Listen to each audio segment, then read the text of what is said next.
जय भीम साथियों, आप देख रहे हैं द एक्शन न्यूज़। मैं हूं अमित कुमार।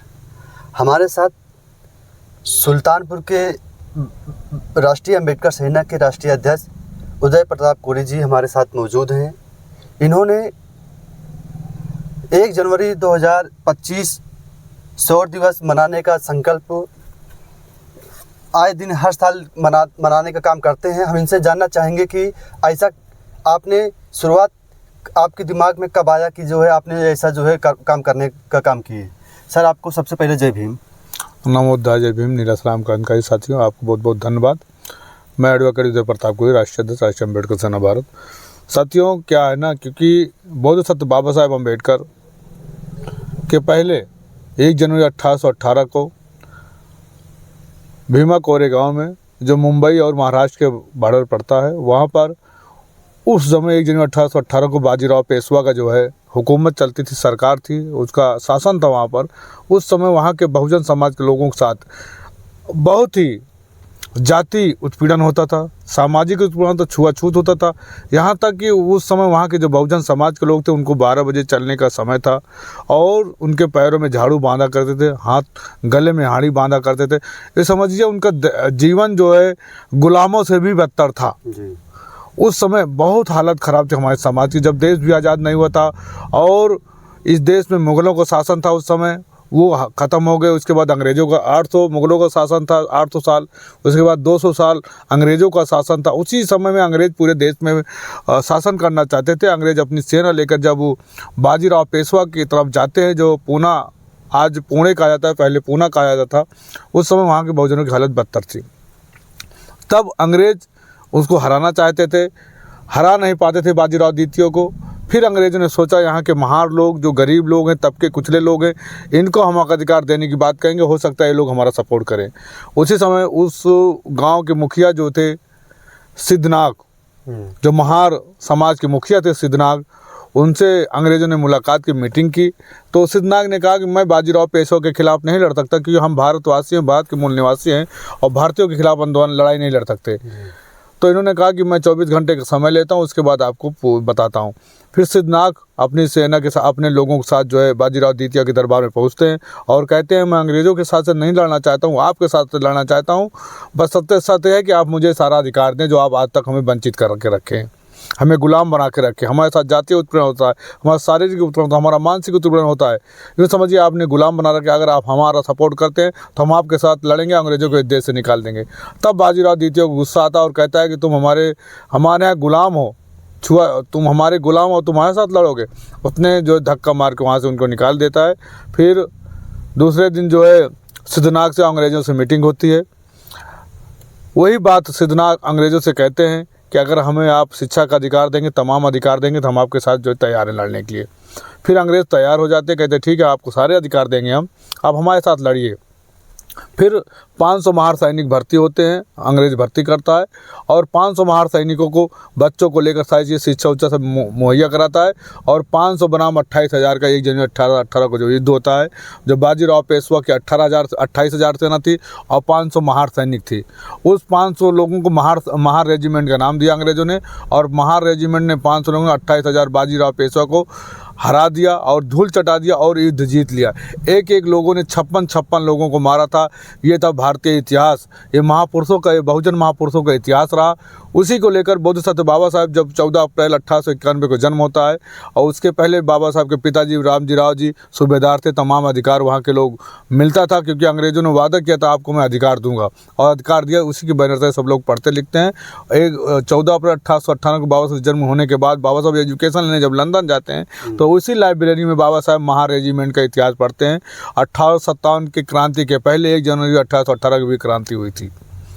उसको जब पढ़ते हैं, बाबा साहब की महार रेजिमेंट के लोगों ने 28,000 बाजीराव पेशवा को धूल चढ़ाया था। तब बाबा साहब बहुत गौरवान्वित होते हैं और खुश होते हैं कि हमारे समाज के लोगों ने भी युद्ध लड़ा था। उसके बाद वो जब इंडिया लौट के आते हैं, वो उसको ढूंढते हैं। वहाँ पर आज भी विजय शौर्य स्तंभ बना हुआ है, जिस पर 250 लोग जो शहीद हुए उनका नाम लिखा हुआ है। तो बाबा साहब हर 1 जनवरी को वहाँ पर उनको नमन करते थे, उनको याद करते, उनकी वीरता को नमन करते थे। धन्य हमारे पुरुष जो बाजीराव पेशवा 28,000 सेना को हरा दिए। इसी तरह का क्रम चलता रहा, बाबा साहब वहाँ जाते रहे। 2017 में जब बाबा साहब के नतिदमदे तुलमुले, जिनको कहा तुलमुले किसी ना प्रोफेसर है, वहाँ पर जाते हैं उनके जो है दर्शन करने 1 जनवरी को विजय शौर्य दिवस के रूप में। तो वहाँ पर एक दंगा हो जाता है। वहाँ पे जो बीजेपी के RSS के लोग थे वो दंगा करवा देते हैं और दंगे से पूरे देश में दंगा फैलता है। और 2017 को पूरे देश में विजय महार रेजिमेंट 28,000 बाजीराव पेशवा का इतिहास लोग जानते हैं। उसके बाद 2018 से लेकर लगातार सुल्तानपुर की धरती पर हज़ारों की संख्या में हाथी घोड़ों के साथ कार्यक्रम किया जा रहा है, जिसमें हम लोग उसके बढ़ चढ़ के अगुवाई करते हैं। पूरे समाज के लोग, बहुजन समाज के लोग उसमें सहभागी करते हैं। उनको बहुत बहुत धन्यवाद। और हाथी घोड़ों के साथ हज़ारों लोग पहुंचते हैं।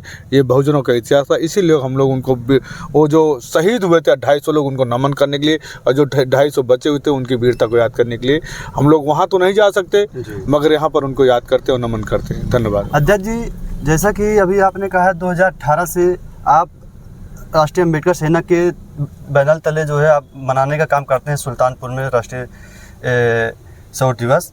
तो क्या इसके पहले 18 से पहले कोई और संगठन सुल्तानपुर में सक्रिय था जो राष्ट्रीय जो है शौर्य दिवस मनाने का काम करता था? नहीं, सुल्तानपुर में विजय शौर्य दिवस मनाने कोई संगठन नहीं काम करता था।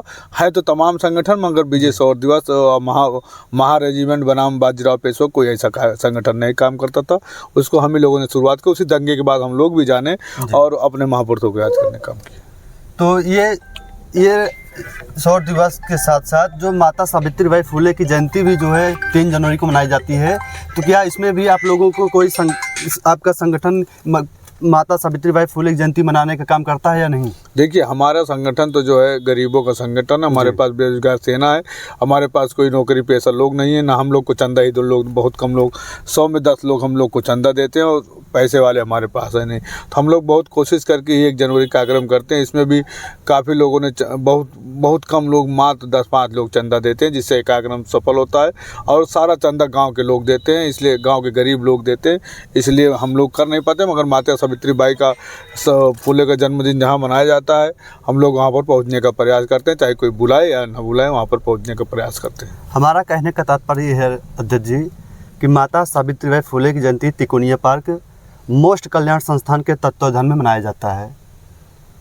तो क्या उसमें शौर्य दिवस आप 1 जनवरी को मनाते हैं, 3 जनवरी को सावित्रीबाई फुले की जयंती मनाई जाती है, तो 1 जनवरी में आप जो है और भी जो बहुजन समाज के सुल्तानपुर में जो सक्रिय संगठन हैं, क्या वो आदर्श संगठन जो है आपके ये शौर्य दिवस में सम्मिलित होते हैं, मिलते हैं? नहीं, सभी संगठनों को निमंत्रण दिया जाता है, सभी संगठन के लोग आते हैं। सभी संगठनों को, जो सुल्तानपुर जो सक्रिय संगठन है, जो सक्रिय, उनको भी, सभी संगठनों के अध्यक्षों को निमंत्रण दिया जाता है कि आप सब लोग बढ़ चढ़ के हिस्से लें, क्योंकि बहुजनों का इतिहास है। किसी बहुजन महापुरुष किसी एक समाज के नहीं, किसी एक संगठन के होते हैं। सभी संगठनों के लोगों को निमंत्रण देते हैं, सभी संगठन के लोग कोशिश करते हैं पहुँचने का। अध्यक्ष जी, हमारा कहने का तात्पर्य था कि अभी हाल में एक उनका नाम गुप्त रखेंगे, उन्होंने मुझको कहा कि जो है आप मेरे संगठन में काम करिए, शिक्षा से काम करते हैं। लेकिन हमने जब उनसे कहा, बाबा साहब ने कहा था शिक्षित करो, संगठित करो, संघर्ष करो, लेकिन हमने और भी संगठन में हमने कहा आप इस संगठन में मिल करके एक ऐसा संगठन बनाया जाए जिसमें सारे लोग सुल्तानपुर में सम्मिलित होकर के काम किया जाए, तब हम संगठित होकर के संघर्ष कर सकते हैं। लेकिन उनका कहने का मतलब था कि हम उस संगठन में हम नहीं शामिल होंगे। तो बाबा साहब ने जो कहा था संगठित होने के लिए, आप संघर्ष कर रहे हैं, समाज जागरूक हो चुका है, संघर्ष कर रहा है, लेकिन संगठित नहीं है। इसी वजह से हमको लगता है कि जो है आज जो बहुजन समाज के जो हालात है, क्या इसको नापा जा सकता है इस स्तर से? देखिए भाई, सभी लोग संगठन बनाए हैं जी, सभी लोग संगठन में काम कर रहे हैं। कुछ लोग अपने संगठन को राजनीतिक संगठन बनाना चाहते हैं और राजनीतिक लाभ के लिए संगठन बनाए हैं जी। बहुत सारे लोग राजनीतिक लाभ के लिए हाथी के दांत खाने कुछ होते, दिखाने कुछ होते हैं। और इस बहुजन समाज का साथ तो लेकर चलते हैं, मगर वो अपनी राजनीतिक लाभ के लिए करते हैं। इसलिए समाज जान भी रहा है और बहुत सारे लोग हैं, पैसे वाले लोग हैं, संगठन चला के काम कर रहे हैं, अपने आप को प्रदर्शित करने के लिए, अपने आप को प्रदर्शन करने के लिए कि मैं भी संगठन चलाता हूँ, मेरे भी इतने लोग हैं। इसलिए बाबा साहब अम्बेडकर ने अपने आगरा के अंतिम भाषण में कहा था कि मुझे पढ़े लिखे लोगों ने धोखा दिया। इसलिए आज भी पढ़े लिखे लोग बहुत चालाक हैं, बहुत मक्कार टाइप के लोग हैं। 10% लोग हैं जो बहुजन समाज के मिशन को यहाँ तक पहुँचाएँ, बाकी 90% लोग अपने रोटी बेटी घर और इसमें जंग सब कुछ में व्यस्त हैं। वो कभी भी ये नहीं चाहते चाहते कि और रिटायर होने के बाद बहुजन समाज में आकर अपना नाम स्थापित करना चाहते हैं और पैसे के दम पर राजनीति करना, सामाजिक क्षेत्र में करना चाहते हैं। अध्यक्ष जी, एक सवाल लास्ट है कि अभी हाल ही में अमित शाह द्वारा जो गृह मंत्री हैं, उनके द्वारा संसद में बाबा साहब को लेकर के जो एक टिप्पणी की है, जिससे पूरा बहुजन समाज जो बाबा साहब के अनुयायी हैं या बाबा साहब को जो लोग मानने वाले हैं, उनके इस बयान से पूरा भारत देश क्या विदेशों में भी उनकी जो है आलोचनाएं की जा रही है। इस पर आपका क्या कहना है? देखिए, इस पे एकदम साफ साफ संदेश है। बोधिसत्व बाबा साहब अम्बेडकर पूरी दुनिया में जो है, आज तक बाबा साहब अम्बेडकर से ज़्यादा कोई पढ़ा लिखा व्यक्ति नहीं, चाहे राष्ट्रपति हो, दुनिया का कोई भी व्यक्ति हो। बाबा साहब पूरी दुनिया जानती है। बाबा साहब 32 डिग्री थे, 12 भाषाओं के ज्ञानी थे और विश्व रत्न थे बाबा साहब। और बाबा साहब जो है उनका ज्ञान, उनका बड़ापन करना ये हम लोग की मूर्खता की बात होगी। दुनिया के लोग जानते हैं बाबा साहब अम्बेडकर क्या थे क्या नहीं थे, ये जानता है दुनिया व्यक्ति। और रही बात बाबा साहब अम्बेडकर के, तो बाबा साहब अम्बेडकर का विरोध जो है, जब बाबा साहब अम्बेडकर इस देश में प्रथम कानून मंत्री थे तब जनसंघ किया करता था। कांग्रेस के लोग भी क्या करते थे, कांग्रेस के लोगों ने बाबा साहब अम्बेडकर को 2-2 बार लोकसभा हराया महाराष्ट्र से, और हराया और बाबा साहब को लोकसभा पहुंचने नहीं दिया। तो कांग्रेस के ही जो है छोटे भाई बीजेपी है, और बीजेपी को और कांग्रेस को आरएसएस चलाती है, यहाँ तक का समाजवादी पार्टी को भी आरएसएस चलाती है। इसलिए इसको कहने के लिए कोई औचित्य नहीं। बाबा साहब अम्बेडकर का विरोध इसलिए करते हैं, जो बाबा साहब अम्बेडकर का विरोध करते हैं उस समय बाबा साहब का पुतला जलाया गया था। जब बाबा साहब कानून मंत्री पूना पेट समझौता हुआ तो बाबा साहब ने रोते हुए कहा था कि मैं सबसे बड़ी गलती अपने जीवन की कर रहा हूं, क्योंकि अपने बहुजन समाज का मैं गला घोटने का काम कर रहा हूं, मगर मजबूर हूं, क्योंकि उस समय बाबा साहब अम्बेडकर का पुतला जलाया गया, बाबा साहब अम्बेडकर के घर पे हमला किया गया था। उस समय ये जो मक्कार लोग हैं, जो अपने आप को अम्बेडकरवादी कहते हैं, जो अपने आप को बहुजनवादी कहते हैं, अब आज उन्हीं के बच्चे जो है अम्बेडकर का विरोध करते हैं, और उस समय भी करते थे। और आज तो आरएसएस और बीजेपी कांग्रेस से कभी ये उम्मीद न की जाए कि वो बाबा साहब के संविधान को, बाबा साहब के बच्चे को लिए कुछ करेंगे। और जो बाबा साहब का संविधान है उसके लिए तो घोर विरोध करते हैं। कांग्रेस के ज़माने में संविधान जलाया गया दिल्ली में, कि अरविंद केजरीवाल के समय में दिल्ली जलाया गया, दिल्ली में संविधान क्यों कोई नहीं बोला। ये सब आज पूरे देश में बाबा साहब अम्बेडकर बहुजनों के आइकान हैं। और बहुजन अगर संविधान ना होता तो अंग्रेज इस देश से गया न होता, अगर अंग्रेज न गया होता तो इस देश के सभी लोग गुलाम होते। 125 करोड़ लोगों की बात करता हूँ। तो संविधान को जलाने और ख़त्म करने और बोलने के लिए ये बीजेपी आरएसएस की प्लानिंग रहती है।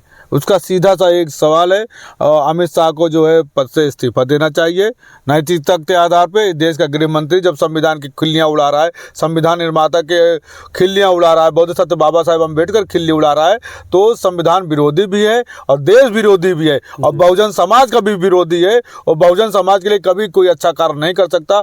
और रही बात उसकी, तो मैं मांग करता हूँ अमित शाह को फांसी दिया जाए, अमित शाह के ऊपर FIR किया जाए। ऐसे जिम्मेदार व्यक्ति जो भारत के देश के गृह मंत्री वो संविधान के लोकसभा में किल्ली उड़ाए, इसके लिए उनको तत्काल जो है लोकसभा सभा से इस्तीफा देना चाहिए। और भारत के मैं सुप्रीम कोर्ट से निवेदन करता हूं कि तत्काल इनके ऊपर कार्रवाई की जाए और इनको बर्खास्त करने का काम किया जाए और इनके ऊपर FIR और राजद्रोह का मुकदमा लगे उनके ऊपर। तभी जाकर बहुजन समाज को और भारतीय संविधान को और बोधिसत्व बाबा साहब अम्बेडकर को न्याय मिल पाएगा। और न्याय नहीं मिले या न मिले, उसके लिए हम लोग रात दिन उनके लिए लड़ाई लड़ेंगे और अमित शाह को मुंहतोड़ जवाब दिया जाएगा। सड़क लेकर सांसद तक उनके खिलाफ लड़ाई लड़ी जाएगी, उनके पुतला फूंका जाएगा, उनके खिलाफ हर तरह की कार्रवाई करने के लिए हम लोग तैयार हैं। अभी इसी देखते हुए अरविंद केजरीवाल जो बाबा साहब के अपने आप को अनुयायी बताते हैं, अभी उनका हाल ही में वीडियो वायरल हुआ जो एक NI के द्वारा रोबोट के द्वारा जो है बाबा साहब का जो है पुतला से अपने आप को आशीर्वाद लेते हुए दिखाई दे रहा है अरविंद केजरीवाल। वो उन्होंने एक पत्र लिखा है चंद्रबाबू नायडू और नीतीश कुमार को कि इनकी अंतरात्मा अगर जागती है तो अपना समर्थन वापस ले लें। और साथ ही साथ और जो ये बहुजन समाज बाबा साहब ने जो आरक्षण दिया, जो SC ST कोटे से जो 131 सांसद जो बैठे हुए हैं, उनकी भी अंतरात्माएं कब तक जागेंगी? देखिए, आपको मैं बता दूं, भारत देश 75 साल से ज़्यादा देश आज़ाद हुआ गया। हमेशा लोकसभा विधानसभा में आरक्षित लोग चुनकर जाते थे, वो तो गुलामों के गुलाम है। हम अपनी बातें तो सड़क पे कह सकते हैं, मगर वो लोकसभा विधानसभा में अपनी बातें नहीं कह सकते। और रही बात, इस देश में मनुवाद और संविधानवाद दोनों साथ नहीं चलेगा। तो वो लोग मनुवादी लोग, चाहे बीजेपी में हो, चाहे कांग्रेस में हो, चाहे आम आदमी पार्टी में हो, चाहे सपा में हो, चाहे बसपा में हो, चाहे जिस पार्टी में हो, जो मनुवादी विचारधारा को ताल्लुक रखता है वो कभी अम्बेडकरवाद को फॉलो नहीं कर सकता, ना उनके संविधान को मान्य रखता है। मगर उनके दिए हुए उस संविधान संविधान और बाबा साहब के दिए हुए संविधान का लाभ लेने का कार्य कर रहा है, उनको भी समाज से बहिष्कृत किया, उनको जो भी इस देश से निकालने का काम किया जाए। क्योंकि अरविंद केजरीवाल के पूरे परिवार आरएसएस संघी लोग हैं, ये सारे लोग संघ के लोग हैं, चाहे जिस पार्टी में संघ के लोग हैं, सारी पार्टियों को कब्जा कर रखा है। इसलिए इस देश में मनुवाद अम्बेडकरवाद दोनों साथ नहीं चलेगा। जो संविधान का विरोध करेगा पूरे देश के बहुजन समाज का विरोध कर रहा है और बाबा साहब महापुरुषों का भी विरोध कर रहा है वो। इसलिए इन सभी पार्टियों से न्याय की उम्मीद न किया जाए। ये कभी आपके लिए अच्छा और अच्छे कार्य नहीं कर सकते, ना आपके पास आपके अब बच्चों के लिए भविष्य के लिए कोई योजना बना सकते हैं। अब इस देश में तो जो है एक बहुत बड़ा है कि प्रोपेगेंडा चलाया गया, क्योंकि अभी बीजेपी जो वन नेशन वन इलेक्शन का बिल लाई थी उसको जो है विपक्ष ने जो है कैंसिल करा दिया, बिल नहीं पास हुआ। उसके खिलाफ उसके बाद ये आंदोलन लाया गया कि बाबा साहब को अनाप शनाप कहा गया, गलत कहा गया। वो आंदोलन तेज पकड़ लिया और बिल खरा, क्योंकि बीजेपी अपनी छवि बचाने के लिए कुछ भी कर सकती है। ये थे राष्ट्रीय अध्यक्ष राष्ट्रीय अम्बेडकर सेना के उज्जवल प्रताप कोहरे जी। हेलो, जिन्होंने हेलो 1 जनवरी 2025 शौर्य दिवस मनाने के तिकोनिया पार्क से हेलो बाबा साहब की मूर्ति पर पुराने हवाई अड्डे से इन यात्रा निकालेंगे। तिकोनिया पार्क बाबा साहब मूर्ति पर माल्यार्पण करेंगे। हाँ राजू भाई, जो बहुत ही 2018 से बहुत अरे ही ओके बड़े निर्मला शानदार नारायण ओके काम तरीके नहीं से यार मनाने कर का बाबे काम तक ना है करते हैं। भाई, सुल्तानपुर में इन्हीं के नेतृत्व में शौर्य दिवस मनाया जाता है। पलिया का है। आप देखते रहिए द एक्शन हाँ। न्यूज़। मैं हूं अमित कुमार।